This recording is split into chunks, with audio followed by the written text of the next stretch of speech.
Hello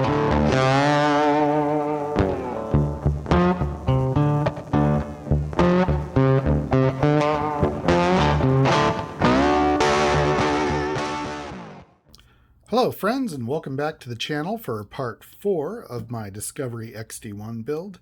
Today we're going to finish up the kit.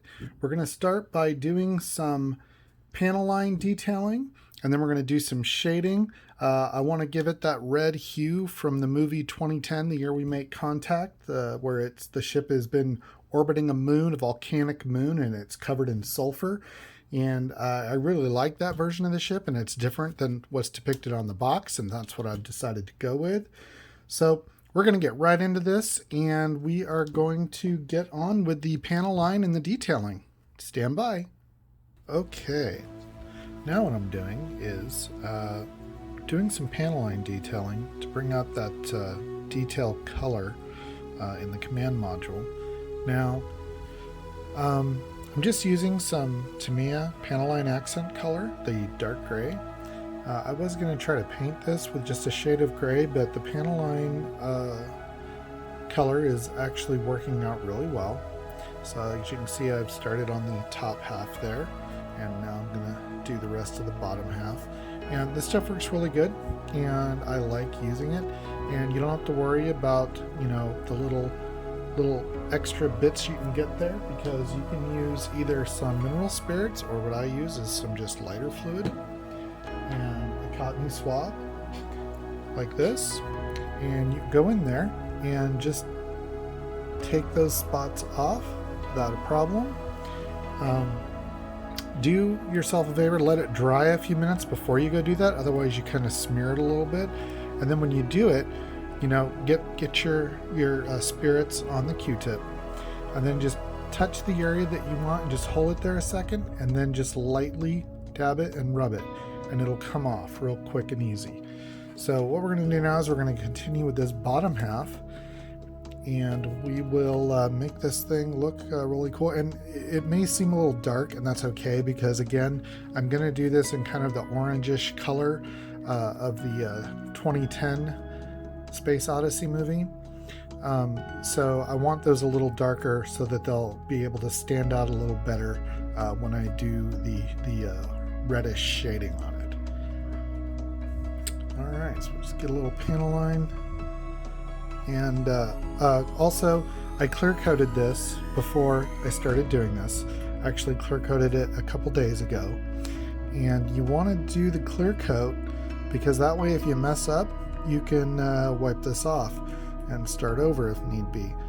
The other thing that the clear coat does is, I don't know if you can see that on the camera, but as I dab it, it just runs right down the little cracks and crevices, which is what we want. But the better the clear coat, when you do the clear coat, do a gloss coat.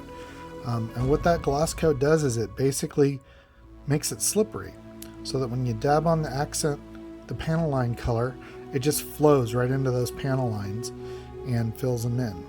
And again, we don't have to worry if we dab a little extra in a couple places, because we can just go back and clean that off, because it is sealed, it's clear coated.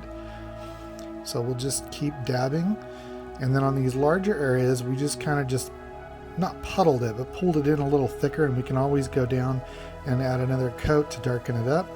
So there we go, you can see those lines getting filled in there. We'll do the same. I have to dab it off a lot. I have a tendency to put it on a little too heavy and it runs, and that just means more cleanup. So if you can get a little thin on the brush, these little tiny tips of these brushes that come with it work really well. They do hold a lot of paint, or a lot of the accent color, so you got to kind of be a little careful, otherwise you just get a little more extra cleanup that you have to do after you've got it all filled in.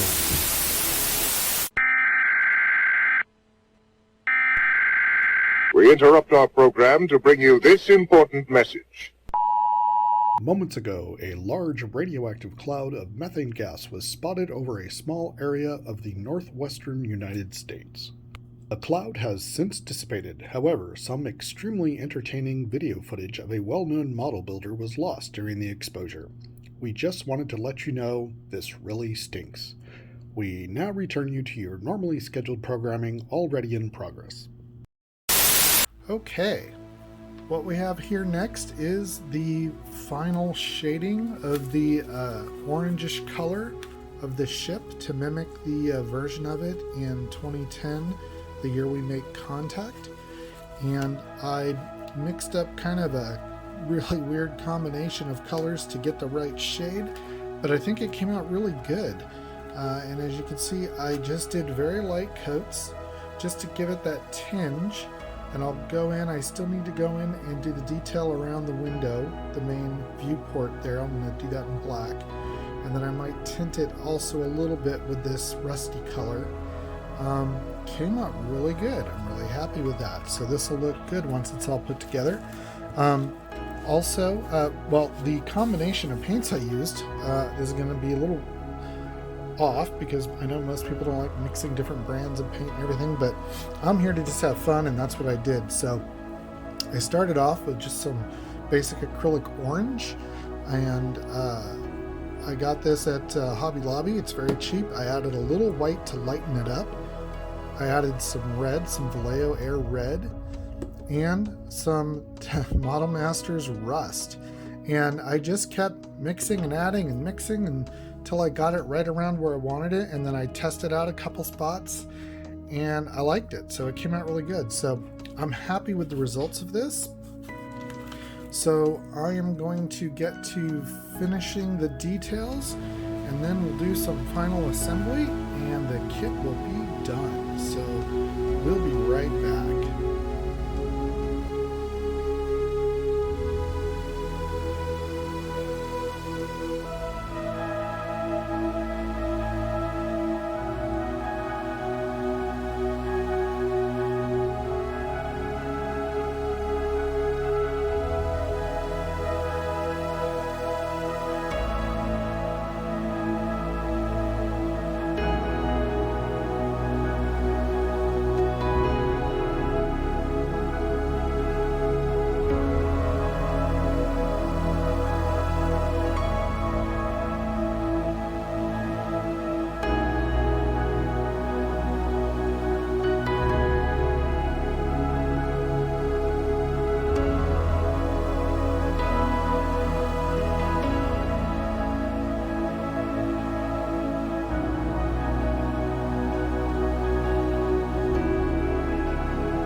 Alrighty, we're back, and now we have the finished kit.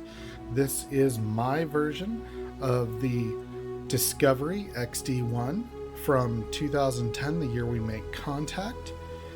And I painted this one the way I wanted to do it, and I had fun doing it. I painted it in the scheme of that movie where it was covered in sulfur from orbiting a moon, a volcanic moon in the movie. And I have added my own details. I've added some additional details and markings along the way just to give it a little more interest. And it's hard to get this on video, so I'll take some stills of it when I'm done shooting this portion and put them on the end of the video. Really fun kit to build. I really enjoyed building it. I've wanted to do one of these ever since they came out. Love the movies, love the genre, and you know, just you should get one of these if you have any interest and build one yourself. It's an easy kit to build. I mean, it takes some time. There's some tedious stuff with all the cargo bays, but it's an easy kit to build. It just takes a little patience, and then paint it up and display it any way you like. Mine is the way I wanted to do it, and you know, that's okay. You just do it the way you want. It's just for you, and just have fun with it. Mine is going to be displayed from hanging from the ceiling in my office, so it's not going to be something people are going to be able to get real up close to and check out. So that's why I added some additional details and shading in certain areas, just to give it some depth and to really bring out the detail in the ship. And since you're not going to be up close looking at it, so yeah, this was a great kit to build. I appreciate you all hanging in there and watching all 4 episodes, and I really would like you to thumbs up, leave some comments, subscribe, hit the little bell if you don't mind. You'll know next time I upload some more content. I am already working on another project, so it'll be coming soon. And yeah, so just go out there and build something and have a great time with it and enjoy it and have some fun.